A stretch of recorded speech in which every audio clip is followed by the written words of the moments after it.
See, my mule don't like people laughing. It's the crazy idea you're laughing at him.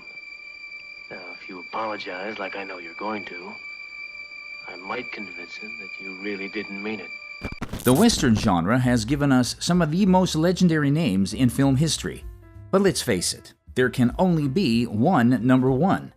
After combining decades of iconic films and countless actors, here are the top 10 Western actors that old Hollywood has ever produced. Number 10. Randolph Scott. Born into a wealthy family of 6 children, many wouldn't have predicted Scott's insatiable hunger to succeed in the industry. He went to private schools, played baseball, football, swimming, and rode horses for fun. Yet he acted on Cecil B. DeMille's advice to start a stage career at the Pasadena Playhouse. There, he racked up much-needed acting experience before signing a 7-year contract with Paramount Pictures on a salary of $400 per week. With his tall, muscular build, charming Southern drawl, and easygoing personality, Scott quickly secured steady work in Hollywood. He shared the screen with leading ladies like Ginger Rogers, Margaret Sullivan, Mae West, Carole Lombard, and Frances Drake, among others. The camera and fans loved him, and his magnetism earned him roles across a wide range of genres, from dramas to mysteries to romances and musicals. But hey, every hero's journey has to start somewhere, right? In the early 1930s, Scott rose to fame as a Western hero, and never the outlaw, with his role in Heritage of the Desert. The film's popularity launched him into a string of well-received B-movies, but it was his standout performance in the 1936 film The Last of the Mohicans that marked a turning point in his career. His portrayal of Hawkeye was a chef's kiss performance, and it elevated Scott to star exclusively in A-films, such as Go West, Young Man, with Mae West, and the musical High, Wide, and Handsome. By the late 1930s, Scott moved from Paramount to 20th Century Fox, debuting in Jesse James as a determined marshal opposite Tyrone Power and Henry Fonda. He followed with Susanna of the Mounties alongside Shirley Temple and took on the iconic role of Wyatt Earp in Frontier Marshal. Scott also worked with studios like Columbia, Warner Brothers, and RKO before returning to Fox in the war drama 20,000 Men a Year and then Western Union, where he delivered one of the best performances of his career. For more than 3 decades, Randolph Scott starred in everything from war films to crime dramas, musicals, fantasy, adventure, and even horrors. But it's in westerns that Scott truly stood out, riding tall and husky in his saddle. His personal life was heavily scrutinized, though. Scott and the ever-suave Cary Grant quickly became close friends and moved in together as a bachelor duo, sparking widespread rumors in Hollywood circles that the pair were, in fact, gay. While speculation swirled for years, nothing was ever confirmed. The studio eventually pressured the two to end their living arrangement, and Scott later married Patricia Stillman in 1944. They adopted 2 kids and stayed happily married until Scott's death. Before that, Scott tried to get an officer's commission in the Marines, but an old back injury kept him out of the service. During World War II, Scott appeared in both war films and Western films to keep the morale high at home while also entertaining troops and using one of his ranches to help raise food for them. From 1956 to 1960, Randolph Scott featured in a string of 7 successful films: 7th Cavalry, The Tall T, Decision at Sundown, Buchanan Rides Alone, Westbound, Ride Lonesome, and Comanche Station. But it was the 1962 film Ride the High Country that became his swan song and arguably his finest work. Directed by Sam Peckinpah and co-starring Joel McCrea, the film, which initially struggled to find its place with the studio, was eventually hailed as a masterpiece by audiences and critics alike. To date, it is widely regarded as one of the greatest classic westerns of all time. After wrapping up Ride the High Country at 64, Scott retired from acting to spend time with family and old friends like Cary Grant. He enjoyed attending Dodgers games with Fred Astaire, golfing, and developing a close friendship with Reverend Billy Graham. When asked if he missed acting, Scott replied no, and that movie acting no longer interested him. In his final years, Scott struggled with heart issues and pneumonia. He passed away on March 2, 1987, at 89, and was buried at Elmwood Cemetery in Charlotte, with Reverend Graham leading the service. While this legendary actor may no longer be with us, His remarkable body of work continues to stand the test of time. Over the course of his 30-plus-year career, he appeared in 100 films, with 60 of them being iconic westerns. He may not be one of the most famous actors of Hollywood's golden age, but his contributions to cinema, particularly the western genre, have left a lasting impact, and he'll always be remembered as one of the city's sons who truly made good. So, if you're a fan of Scott, settle in, grab some popcorn, and get ready to witness the remarkable coming-of-age story of our next western legend.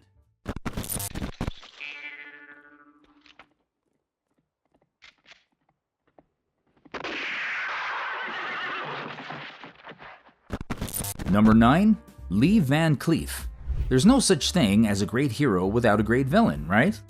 Well, when it comes to the western genre, Lee Van Cleef practically defined the role of the villain. In a career that spanned nearly 4 decades, Van Cleef appeared in over 170 television roles and films, including spaghetti westerns like Sergio Leone's legendary Dollars trilogy. His standout roles in For a Few Dollars More and The Good, the Bad, and the Ugly not only made him a staple in the western niche, but also one of the greatest actors in the golden age. In 1983, he was honored with the Golden Boot Award for his significant contribution to the western genre, a well-deserved accolade if you ask me. Sure, actors like Randolph Scott are practically synonymous with westerns, and for good reason, but Van Cleef is easily one of the most underappreciated and overlooked regulars of the genre. He's good, really good. His audacious, menacing eyes make him an effortless antagonist, and he's got a naturally intimidating demeanor. He was the villain viewers loved to hate. Remember when he intimidated everyone in the Oscar-winning High Noon with little to no lines of dialogue? Lingering in the shadows with a cigarette dangling from his lips and his steely gaze ever watchful, Lee Van Cleef stood out as one of the most unforgettable desperados in the film. His presence is simply undeniable, and it's easy to see why, alongside the legendary Eli Wallach, Van Cleef stole The Good, the Bad, and the Ugly from Clint Eastwood. And he didn't stop there. In lesser-known but critically underrated spaghetti westerns like Death Rides, A Horse and Day of Anger, Van Cleef stepped into the limelight as a leading man, and he absolutely dazzled. His performances in these films proved that he was more than just a villain. He was a versatile actor who could elevate every picture he's in by serving as an intense opposing force to his good guy co-stars. What we love most about Lee Van Cleef isn't just his on-screen toughness. It's the fact that he lived up to his rugged, no-nonsense image off-screen as well. After completing his military training, Van Cleef was assigned to a submarine chaser before serving on the USS Incredible, a minesweeper. And yes, his time at sea was nothing short of intense. The ship patrolled the Caribbean before moving to the Mediterranean, where it took part in the landings in southern France. By January 1945, the Incredible had moved to the Black Sea, where Van Cleef's crew performed sweeping duties out of the Soviet Navy base in Sevastopol, Crimea. By the time his discharge in March 1946, Van Cleef had earned the rank of Sonar Man First Class and proudly wore his minesweeper patch. His service was decorated with the Bronze Star, the Good Conduct Medal, several campaign medals, and the World War II Victory Medal. After leaving the Navy, Van Cleef returned to Somerset and dabbled in music, playing in an amateur dance band before making his screen debut at the Little Theater Group in Clinton, New Jersey. Thankfully, Van Cleef's versatility and growing acclaim caught the attention of a talent scout, who connected him with New York agent Maynard Morris. This led to his big break when he landed a major role in Mr. Roberts at the Alvin Theater. In terms of a romantic life, Van Cleef married Patsy Ruth Call in 1943. They had 3 children, Alan, Deborah, and David, before divorcing in 1958. 2 years later, he tied the knot with Joan Marie Drain, but they divorced in 1974. In 1976, he married Barbara Havilone, who survived him after his death. Despite battling heart disease since the 1970s and having a pacemaker installed in the 80s, Van Cleef continued to work in films until his death. On December 16, 1989, he collapsed from a heart attack at his home in Oxnard, California, with throat cancer listed as a secondary cause of death. He was buried at Forest Lawn Memorial Park Cemetery in Hollywood Hills, California, with the inscription, Best of the Bad on his grave marker, honoring his iconic role as a villain. Before we move on to the next Western legend, let's see how big of a Lee Van Cleef you really are. Here's a little trivia for you. Which of these actually happened? 1. Van Cleef once saved a man's life during a bar fight, or 2. He lost the last joint of his right-hand middle finger while building a playhouse for his daughter. If you chose option 2, then you're a true Van Cleef fan. As a matter of fact, that very finger was prominently featured in The Good, the Bad, and the Ugly, where it became one of the iconic characteristics of his villainous role. Talk about a tough guy with a lasting legacy. Number 8. Richard Widmark. He played con men, pickpockets, gold searchers, sea captains, and rodeo performers. He was one of the principal Western actors. He was one of Hollywood's most dependable and talented performers. His name was Richard Widmark. With a slight build and standing well under 6 feet, Richard Widmark was neither the archetypal Western hero nor the matinee idol that women would fawn over. Yet his exceptional talent, particularly in villainous roles, made him an unforgettable actor in Westerns. Born in Sunrise Township, Minnesota, Widmark grew up in Princeton, where he attended Lake Forest College and studied acting. After graduation, he taught acting at the college before making his debut on radio in 1938 with Aunt Jenny's Real Life Stories. His Broadway debut came in 1943 with Kiss and Tell, but unlike the macho Lee Van Cleef, Widmark was unable to join the military during World War II due to a perforated eardrum, which would have disqualified him from service. Despite his setback, Widmark went on to become a beloved figure in Hollywood, known for his diverse roles across a variety of genres. But here's where things take an unexpected turn. While Richard Widmark was celebrated for his chilling portrayals of ruthless mobsters and his entanglements with femme fatales on screen, his personal life painted a completely different picture. Off-screen, he was a mild-mannered family man devoted to his college sweetheart, actress Jean Hazelwood. In an interview years later, Widmark made a heartwarming revelation, stating that he had never been unfaithful or even flirted with other women. He loved his wife a lot and wouldn't let anyone come between them. In a way, though, this surprising juxtaposition extended into his filmography. Across 65 movies spanning 5 decades, Widmark played a remarkable range, from heroes to anti-heroes. He was the determined doctor battling the bubonic plague in Elia Kazan's Panic in the Streets, the daredevil pilot in Slattery's Hurricane, and the morally conflicted pickpocket in Samuel Fuller's Pickup on South Street. His versatility also shone like a million stars in 1955's The Cobweb, where he portrayed the head of a psychiatric clinic grappling with a staff arguably more troubled than its patients.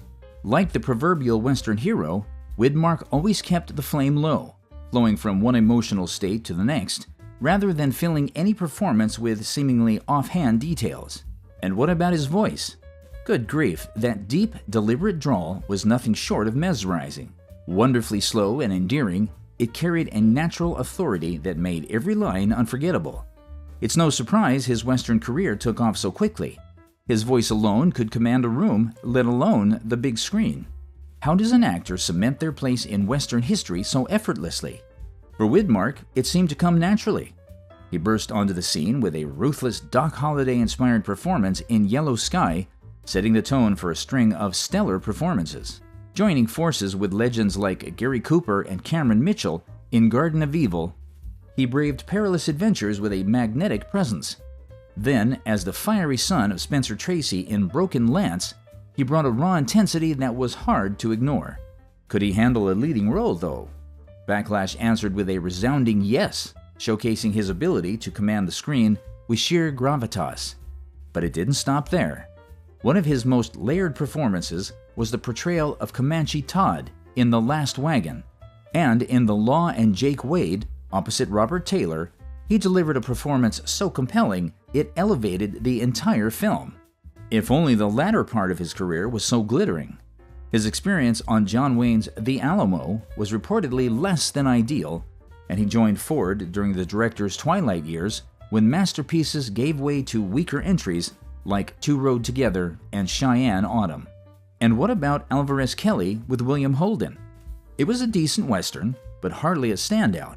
Then came The Way West, a grand big-budget epic that seemed destined for greatness, but faltered under poor direction and weak writing, ultimately becoming a forgettable flop. Death of a Gunfighter was only a moderately successful late 60s Western, when the genre had lost its magic and Widmark's last Westerns, TV movies, were, to be blunt, average at best. Is it fair to say that Widmark's Western legacy would have been stronger had he stopped after Warlock? Perhaps. His early work was incredible, but sadly, his later roles showed that even the best actors can stumble when the material just doesn't measure up. Still, he had somewhat of a great personal life. He was married to screenwriter Ora Jean Hazelwood for 55 years, until her passing from Alzheimer's in March 1997. They had one daughter, Anne Heath Widmark, after whom he named his production company Heath Productions. In 1999, Widmark remarried socialite Susan Blanchard, a woman with notable connections.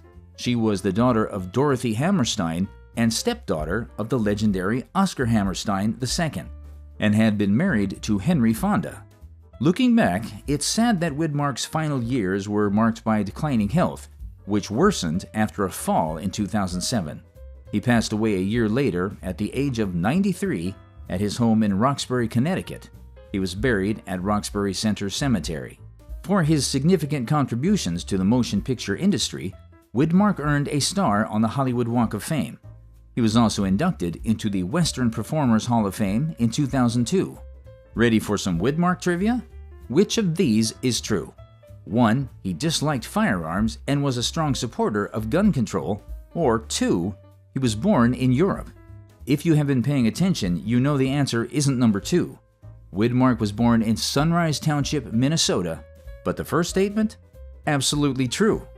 Despite playing gun-toting characters in many of his films, Widmark had a deep disdain for violence.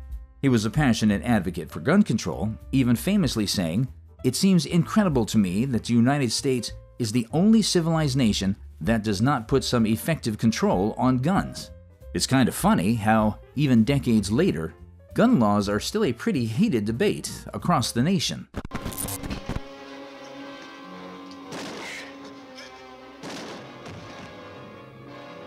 Number 7. Steve McQueen. Famously known as the King of Cool, McQueen, from humble beginnings, cast one of the biggest shadows in the Western genre, starring as a cinematic anti-hero that swept the industry throughout the 1960s. His grim cynicism was a refreshing alternative from the more prim and proper heroes of Hollywood's golden age, and true to his roles, McQueen had a penchant for being difficult on set, especially when it came to his movie demands. Would you dare blame him, though? Before achieving fame, Steve McQueen served in the United States Marine Corps, where he was stationed at Camp Pendleton as a tank driver. Rising to the rank of Private First Class, he completed his service and was honorably discharged in 1950. 5 years later, he ventured into acting, starting with small roles in television shows and commercials. His film debut was in 1956's Somebody Up There Likes Me. One of the earliest signs of Steve McQueen's potential to be an A-list star came with his breakout role as bounty hunter John Randall in the Western television series Wanted, Dead or Alive. Back then, television and film weren't held in the same regard as they are today, but McQueen's standout performance challenged that norm. It wasn't long before major Hollywood studios began to take notice. His rise in cinematic westerns was cemented with his fan-favorite portrayal of Vin, the aloof drifter in The Magnificent Seven. Playing one of the film's central heroes, McQueen brought a unique charm and grit to the screen, leaving audiences gasping for breath. His rugged, stoic demeanor made him an ideal choice for grittier Western roles, like his nuanced performance in the 1966 Western thriller Nevada Smith. McQueen had a solid run of movies throughout the 1960s, but sadly missed the opportunity to put the cherry on top by starring in one of the greatest Westerns ever made, 1969's Butch Cassidy and the Sundance Kid. Yes, you heard that right. Before Paul Newman and Robert Redford delivered a cinematic masterpiece, the role of the Sundance Kid was originally offered to McQueen. Unfortunately, McQueen and the producers hit a roadblock over something seemingly trivial, yet crucial in Hollywood: billing. McQueen wanted equal top billing with Newman, but the negotiations stalled and no compromise could be reached. McQueen eventually stepped away from the project, paving the way for Redford's biggest moment. Given the massive success of the 1969 Western, along with the rising career of his replacement, it's safe to say passing on the role turned out to be a major misstep. It's one of those what-ifs that makes you wonder how different the film and respective careers might have been. In any case, McQueen had a reputation for being difficult to work with. He lost tons of parts from the impasse in negotiations, sheer pettiness, or just greed.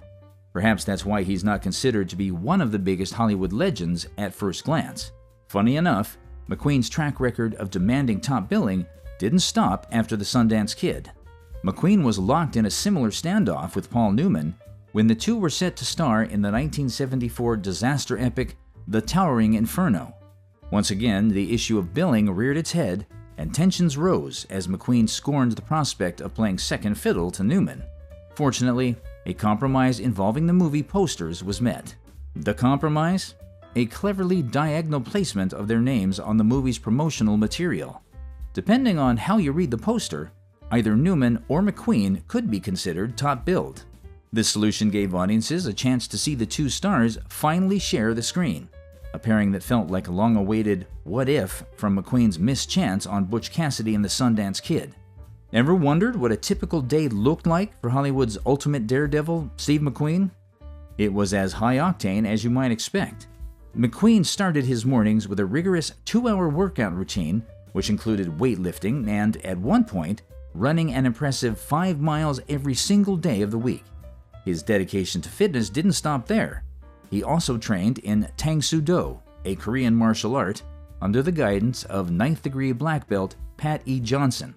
Still, McQueen's true passion burned brightest when he was behind the wheel or gripping motorcycle handlebars. A lifelong enthusiast of motorcycles and race cars, McQueen performed many of his own stunts, including the electrifying car chases in Bullitt and the legendary motorcycle scenes in The Great Escape. While insurance concerns prevented him from performing the iconic jump over the fence in The Great Escape, McQueen was so skilled on a bike that he could have easily acted as both the pursuer and the pursued in cleverly edited sequences. Matter of fact, did you know McQueen considered becoming a professional race car driver? He finished third in a one-off outing at the 1961 British Touring Car Championship. McQueen also demanded free bulk items like electric razors and jeans from studios when signing on for films. It was later discovered that he donated these items to the Boys Republic Reformatory School, where he had spent time as a teenager. The man had a heart of gold and never failed to give back to the community. If only he was living healthy.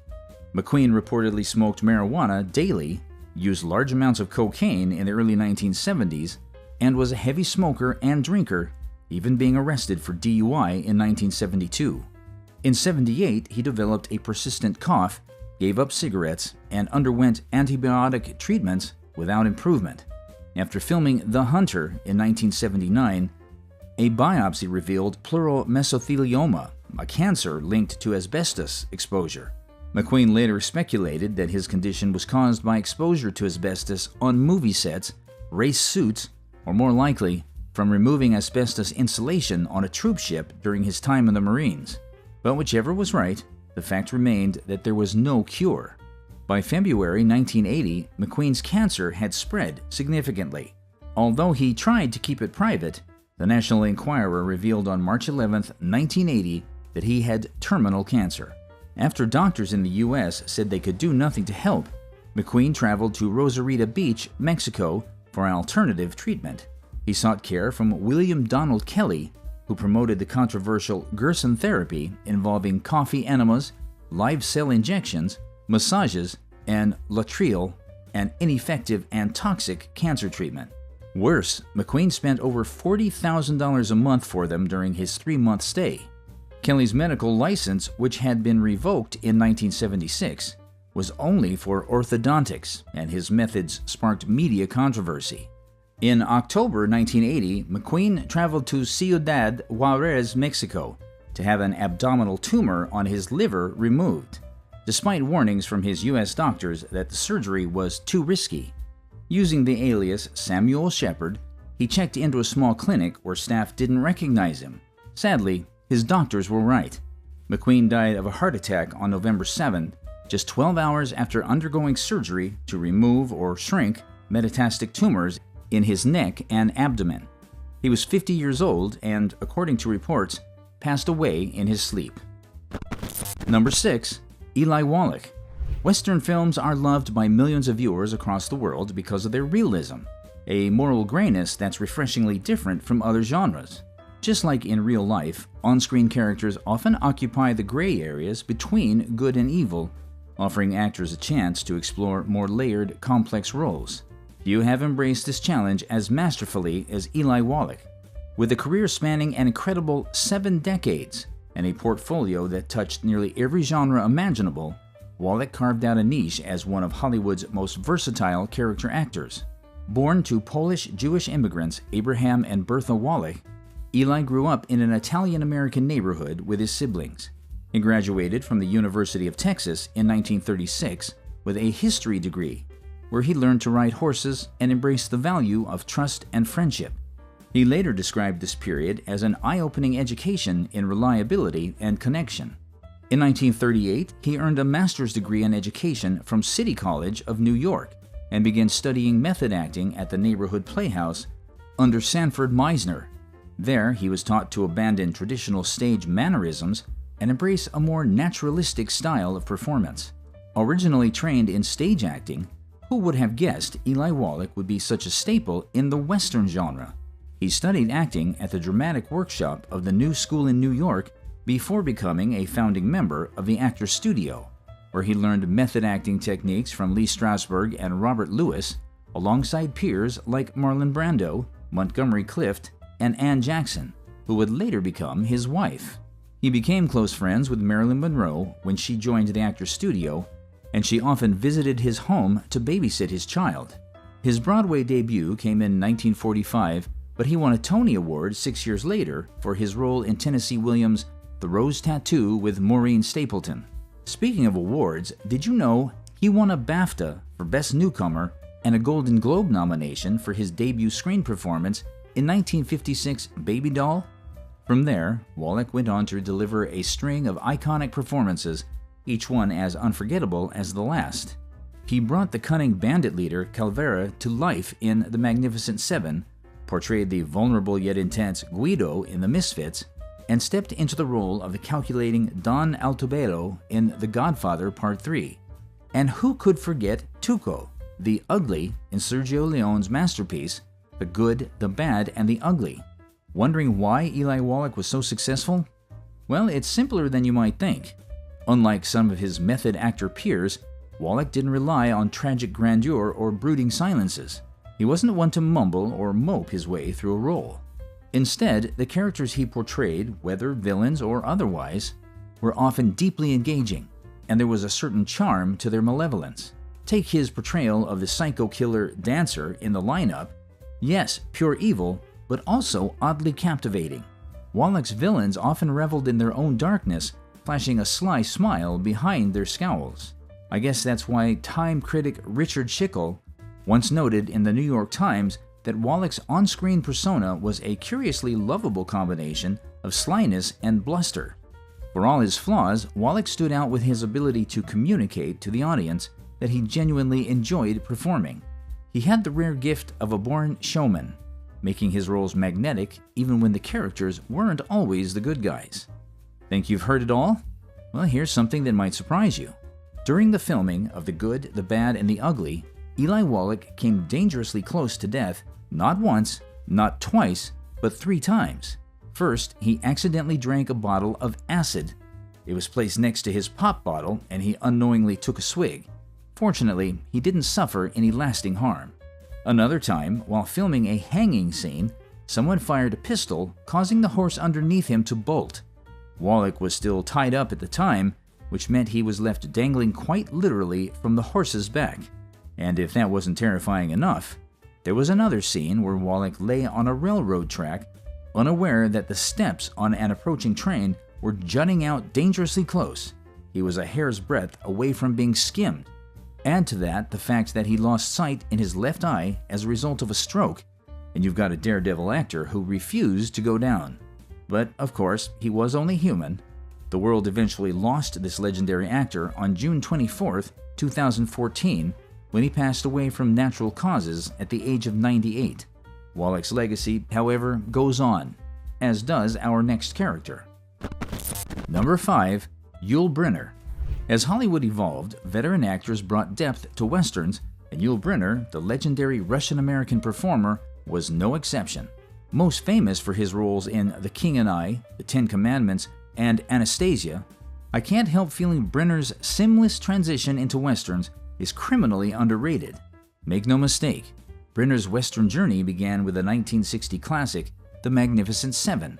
Inspired by Akira Kurosawa's Seven Samurai, the film united top-tier western stars in a gripping tale about heroes defending a small town from bandits.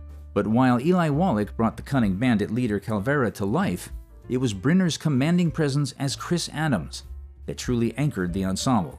No wonder he was the only original cast member to reprise his role in the 1966 sequel, The Return of the Seven. The unprecedented breakthrough pushed Brynner into a series of acclaimed westerns, including Invitation to a Gunfighter, Kings of the Sun, Villa Rides, and Adios Sabata. Interestingly, Brynner's most memorable western performance wasn't in a traditional western, but in the 1973 sci-fi thriller Westworld, where he played an unrelenting gunslinger android. Beyond acting, Brynner was a multifaceted artist. He loved photography and co-authored Bring Forth the Children in 1960, where he blended his photography with Magnum photographer Inga Morath's work to highlight marginalized communities. Not stopping there, Brynner also showcased his musical roots, celebrating his Romani heritage by singing traditional gypsy songs. In 1967, he collaborated with guitarist Dmitrievich to release the album The Gypsy, proving once again that his artistic reach was almost boundless. Whether behind the camera, penning books, or sharing his heritage through music, only a few Golden Age actors could match Brynner's creativity. It's just so sad that Brynner's personal life was marked by challenges. Residing in New York as an actor and radio announcer, Brynner became a naturalized U.S. citizen at the age of 22. However, he renounced his citizenship in 1965 due to tax complications that threatened financial ruin. He had stayed in the United States for too long, which meant he would become bankrupt due to the IRS tax and penalty charges. And then, the worst happened. In 1983, Brynner was diagnosed with inoperable lung cancer, likely linked to the heavy smoking he began at age 12.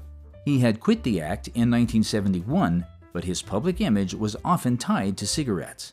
Even after being diagnosed with cancer, Brynner continued to perform in The King and I during his national tour despite undergoing radiation therapy that took a toll on both his health and his voice. His dedication to the craft never wavered, and in January 1985, the production returned to Broadway for a final farewell. Brynner's last performance in June 1985 was the 4,625th time he had portrayed the king. Aware that he was dying, Brynner wanted to leave behind a legacy to be remembered for generations. He collaborated with the American Cancer Society to create an anti-smoking PSA using footage from a Good Morning America interview. The ad aired posthumously, delivering a powerful message as Brynner directly warned viewers of the dangers of smoking and urged them to stop. He passed away on October 10, 1985, leaving behind a body of work that spanned stage, screen, and advocacy.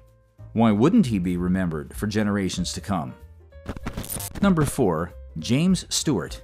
Best known for his Western role in The Man Who Shot Liberty Valance, James Stewart, or Jimmy as he was so fondly called, was so dynamic that it's impossible to say he excelled in a singular genre because he was so good at everything. From his acting debut in the 1930s to his semi-retirement at the end of the 1970s, Stewart featured in Alfred Hitchcock thrillers, Christmas classics, thought-provoking dramas, and a whole host of beloved rom-coms. As an Academy Award-winning performer, Stewart's good guy personality and his unmistakable drawl made him the quintessential American ideal. But when it comes to his best role, that's a tough call. Surely you can make a strong argument for The Man Who Shot Liberty Valance.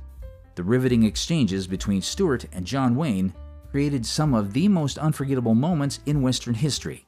But let's pause for a moment. Can anything truly rival How the West Was Won, as a visually stunning testament to Stewart's ability to command the screen in a grand, sprawling epic? How about Winchester 73? Doesn't it deserve its dues as a film that showed us Stewart's darker, more brooding side, a departure from his typical all-American persona? How can you pick just one when each performance is as good as the next one? James Stewart's movies aren't just timeless, they become legendary. His unforgettable roles made him one of Hollywood's most in-demand stars throughout the 1940s and 1950s, personifying the very essence of the golden age of cinema. But what exactly made him so good? Contrary to what you might think, James Stewart had a remarkable ease in front of the camera. His effortless, conversational style made him a dream to work with, and his co-stars often praised his ability to adapt and improvise in any situation. But as his career progressed, Stewart grew frustrated with being labeled as a natural actor. He pointed out the irony of being called natural while performing in a highly artificial environment, standing under bright lights and a soundstage with cameras rolling. And that, guys, is the precise reason why he employed an inside-out acting technique. Rather than merely acting with his voice or face, he preferred to use his body to communicate emotion. Take the 1950 film Harvey, for example. Stewart subtly hunched his posture to convey his character's age and deep loneliness. And don't even get me started on his dramatic pauses. By making slow-paced conversations, Stewart was building anticipation with every moment of silence. Audiences were glued to their seats, mindlessly waiting for whatever came off his mouth. But don't let his shy acting fool you, though. As a licensed civilian pilot, Stewart enlisted in the U.S. Army Air Forces early in 1941, trained as a pilot, and served in Europe during World War II, flying the B-24 Liberator. He rose to the rank of colonel and received multiple awards for his service. After the war, he remained in the Air Force Reserve, becoming a brigadier general in 1959. He retired in 1968 with the Air Force Distinguished Service Medal. He was loved by the president, the nation, and powerful women. But it was his relationship with Margaret Sullivan that truly left an imprint on his life. The two met while performing with the University Players, and Stewart quickly fell for her. He invited her out on a date, but Sullivan saw him only as a close friend and colleague. Though she was well aware of his feelings, Stewart never openly confessed them. Interestingly, director H.C. Potter believed that Stewart and Sullivan might have married had he been more open about his emotions. But hey, guess we'll never know. In any case, Stewart's bachelor status kept the media buzzing well into his 40s, with gossip columnist Hetty Hopper dubbing him the Great American Bachelor. Yet, despite the attention, Stewart had his fair share of romantic relationships.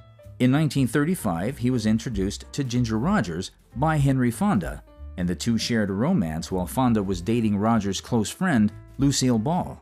During the production of The Shop-Worn Angel, Stewart briefly dated actress Norma Shearer for 6 weeks. Afterwards, he found himself in a relationship with Loretta Young, but she sought a more settled life, something Stewart wasn't ready for at the time. Not a lot of people know this, but while filming Destry Rides Again in 1939, Stewart had a fling with co-star Marlene Dietrich, who was married at the time. The affair reportedly resulted in pregnancy, but it was quickly terminated. Once filming wrapped, Stewart ended the relationship, and Dietrich, clearly hurt by the breakup, barely mentioned him in her memoir, dismissing him as just a fleeting affair. I reckon she'd be pleased to know how Olivia de Havilland turned down Stewart's proposal. Anyway, Stewart found love in his wife, Gloria Hattrick McLean. They were married for several years and took good care of each other until she died of lung cancer on February 16, 1994, age 75. Her death left him deeply affected, reclusive, and withdrawn. He spent most of his time alone in his bedroom, only leaving for meals or visits with his children. Although his friends Leonard Gershie and Gregory Peck noted the actor was simply seeking peace, Stewart distanced himself from others. In December 1995, he was hospitalized after a fall, and in 1996, he declined a pacemaker battery replacement. His misery came to an end on July 2, 1997, when he died from a heart attack at 89. He was surrounded by his children at the time of death. President Clinton praised him as a national treasure, and his funeral, attended by over 3,000 mourners, included full military honors. Coming next, though, is the man who carried the Western genre from its infancy into a fully formed thing. Don't try to be a hero. You don't have to be a hero, not for me. I'm not trying to be a hero. If you think I like this, you're crazy. Number 3, Gary Cooper. Come on now, you didn't think we were going to make lots of tip Western stars without the man who started it all, did you? Gary Cooper isn't just one of the most beloved stars of old Hollywood. He was there when filmmaking evolved. From the silent film era to the close of Hollywood's golden age, Cooper remained a major movie star at every turn. His on-screen persona resonated with both men and women, and yes, he started westerns all on his own. In contemporary times, Stagecoach has been credited with launching the modern western era, but in truth, the genre was already popular well before its release. Cooper played a key role in shaping the iconic image of the noble hero through his westerns of the 1920s and 30s, including classics like The Vanishing American, Riders of the Purple Sage, The Drugstore Cowboy, and The Texan. Already blown away? Just wait until you hear how it all began. Following the train of most Golden Age actors, Cooper's film career began humbly, working as an extra and performing stunt work in the late 1920s. His breakthrough role in The Virginian catapulted him to stardom before following up with a series of A-list roles over the years. Similarly to James Stewart, Cooper was a different gravy. His acting ability, marked by his naturalistic approach and unpretentious demeanor, was not only loved by audiences, but also refreshing. He never relied on flamboyant gestures or emotional overacting, as his strength lay in the subtlety of his performance. His characters often exuded an unspoken strength that made them relatable to the American public. He was a man of few words, but profound actions, representing the American ideal of a quiet, resilient masculinity. Plus, he was incredibly versatile.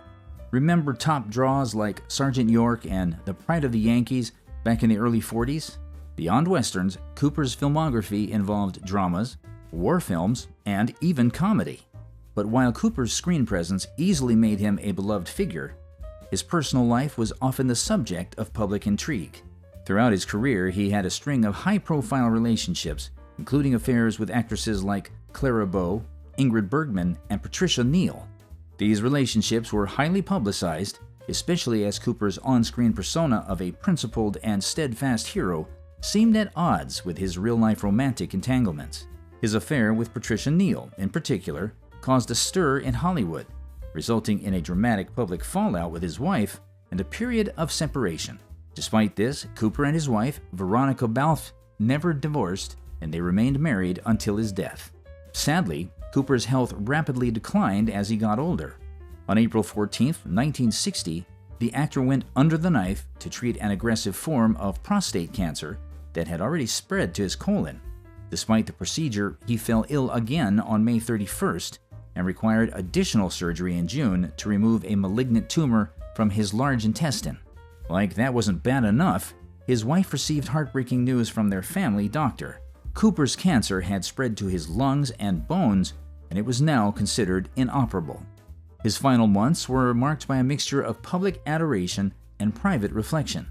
On January 1st, 1961, Cooper attended a dinner hosted by Frank Sinatra and Dean Martin, where he expressed that his proudest achievement was the friends he'd made in the industry. Shortly after, he took his family to Sun Valley for their final vacation, where he hiked with Hemingway one last time. After returning to Los Angeles, he learned he was terminally ill and accepted his fate with grace. When news of Cooper's condition spread, he received messages of support from around the world, including from Pope John XXIII, Queen Elizabeth II, and President John F. Kennedy. Despite growing weak day after day, Cooper maintained a stoic and graceful demeanor, saying, "I know that what is happening is God's will. I am not afraid of the future." He passed away at the age of 60, leaving behind a legacy of cinematic excellence and a ton of awards. Throughout his career, Cooper amassed numerous accolades, including 2 Academy Awards for Best Actor and an honorary Oscar in 1961. The American Film Institute ranked him number 11 on its list of the 50 greatest screen legends, cementing what everyone already knew: Cooper was that guy. If you made it this far, chances are you're having a swashbuckling time. So why don't you hit the subscribe button and turn on the notification bell so you don't miss any updates from the channel. It'll only take you a second. Done that already? Great. Here we come to the top 2. Number 2. Clint Eastwood. Leaving the man with no name out of the top spot of the list is tough, but make no mistake, everything about this actor screamed Western. His identity is so intertwined with his iconic Western roles that he not only became a defining figure, but also one of the greatest in the game. Clint Eastwood brought a mix of raw machismo and a commanding screen presence that few could match, including the actor ahead of him on this list. For the first 2 decades of his career, he worked closely with Sergio Leone to create the subgenre of spaghetti westerns, forever altering the Western film landscape. This may sound like a hype ad, but there's a lot to love about Eastwood. One look at his menacing scowl, dangling cigar, and effortless swagger was enough to bring chills. And oh, let's not forget the speed with which he'd draw his 6-shooter from the holster. Lightning fast and flawlessly smooth. It was like poetry in motion. It's kind of funny when you consider the fact that Eastwood was almost not a Western actor. He was a television man until he picked up roles like Rowdy Yates in Rawhide. His partnership with Leone, in particular, was what elevated him to superstardom. Remember the buzz Americans felt when the Dollars trilogy came out? Viewers were introduced to a new breed of cowboy, the strong, silent type who was as likely to help people as he was to shoot them. This anti-hero character became Eastwood's signature, and it shaped not only his career, but the Western genre itself. Over time, Eastwood began to take control of his career, moving from just being an actor to also becoming a director, a role he would come to excel in. Films like Play Misty for Me, The Outlaw Josie Wales, and Unforgiven are still fan favorites to this day. Personally, though, one of the things I love most about Eastwood is how he embraced a more revisionist approach to the Western genre, one that didn't shy away from the harsh realities of the Old West and explored its moral complexities. As he took on more directing roles, his films became known for their raw, thought-provoking storytelling. Among the many projects he tackled in the 1970s and 80s, Unforgiven stands out as the ultimate embodiment of his take on the Western. Known for its grounded, unflinching look at the gray areas of the American frontier, the film excelled in every ramification. As director and star, Eastwood played William Money, a retired gunslinger pulled back into a life of violence. It deconstructed the traditional notions of heroism, highlighted the moral complexities of the frontier, and showcased Eastwood's signature style, one where justice is never black and white. Wouldn't you agree that's the soul of every good Western? Unforgiven would go on to win multiple Academy Awards, including Best Picture and Best Director, though Eastwood himself only received 2 acting nominations throughout his career without ever taking home a win. Looking back, it's a shame that Eastwood never won an Oscar for acting. With his surreal contributions to the genre, portrayal of some of cinema's most unforgettable characters, and revolutionary take on Westerns, one could easily argue that he deserved more recognition in that category. Had Eastwood received the accolades his talent merited, he might have topped the list. But, alas, there can only be one number 1, and that brings us to our next icon.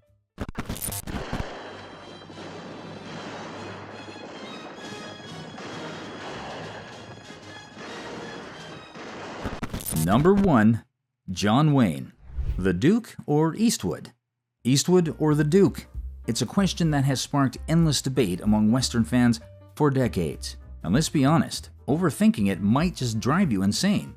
But if we're being real, it's hard to put anyone ahead of the man who mastered that purposeful polecat swagger that became synonymous with the genre. John Wayne starred in a long list of legendary shoot-'em-ups with True Grit, The Searchers, Rio Bravo, and The Man Who Shot Liberty Valance standing out as some of the genre's most iconic films, carrying the Western through the 50s and 60s. His husky voice, handsome face, and steely demeanor ushered in a cowboy era unlike ever seen. But what if I told you his walk to fame started under the strangest of circumstances? As a favor to Coach Jones, who had given silent Western film star Tom Mix tickets to USC games, director John Ford and Mix hired Wayne as a prop boy and extra. But it wasn't just the connections that shaped Wayne's future. His persona, down to the way he walked and talked, was influenced by the legendary Wyatt Earp. With clear talent and allure, Wayne quickly moved from bit parts to more prominent roles, beginning a long-standing partnership with director John Ford, who was the driving force behind most of Wayne's early roles. But even with these opportunities, Wayne's early days were far from a bed of roses. His first major film was 1930's The Big Trail, and it was an ambitious attempt to shoot in the breathtaking, wide-open spaces of the American Southwest. Despite its technical innovations, such as filming in both 35mm and the new 70mm grandeur process, the film was a massive box office disappointment. Can you imagine pouring millions into a film only for it to be met with indifference? That's exactly what happened, and it left Wayne struggling to find his place in Hollywood. But what's a hero without a touching coming-of-age story? The Big Trail may have failed to impress viewers, but Wayne refused to be pulled back by the criticism. He went back to the drawing board, worked in low-budget B-westerns throughout the 1930s, and honed his craft until he was perfect. He even learned from seasoned stuntmen like Yakima Canutt. By the time his second breakthrough arrived, Wayne was ready with open arms. Despite his previous B-movie reputation, John Ford saw something in him that no one else did. And as the saying goes, sometimes the best things in life come after a little pushback. After being rejected by all the major studios, Ford signed a deal with independent producer Walter Wanger in which Claire Trevor, a far greater actress at the time, received top billing. Stagecoach was a massive critical and commercial success, and Wayne became a mainstream star. Suddenly, the world was peachy and at his feet until it came crashing down during the Second World War. Driven by a deep desire to fight for his country, Wayne desperately wanted to enlist, but his plans hit a roadblock. He was exempted from service due to his age and family circumstances. Refusing to give up, Wayne even reached out to John Ford in search of a loophole, but his efforts came to nothing. To make matters worse, Republic Studios, where Wayne was their only A-list star under contract, wasn't willing to let him go. In fact, the studio's president went as far as to threaten him with a lawsuit if he attempted to break his contract. By many accounts, John Wayne's inability to serve in the military became one of the most painful regrets of his life. A wave of guilt enveloped his well-being, and he became a super patriot in hopes of atoning for staying home when others fought. Wayne, if you're watching from above, there's a major silver lining. You not only became the quintessential American hero, but also the perfect symbol of post-war masculinity. With that, we wrap up our list of the top 10 best Western actors in old Hollywood history. Whether you're a fan of timeless Western classics or swashbuckling actors, we hope you enjoy this exciting countdown. Do you agree with the placements on our list? Or is there someone else you'd love to see? Share your thoughts in the comments below. If you enjoyed this video, don't forget to hit the like button and keep the fun going by watching the video currently displaying on your screen.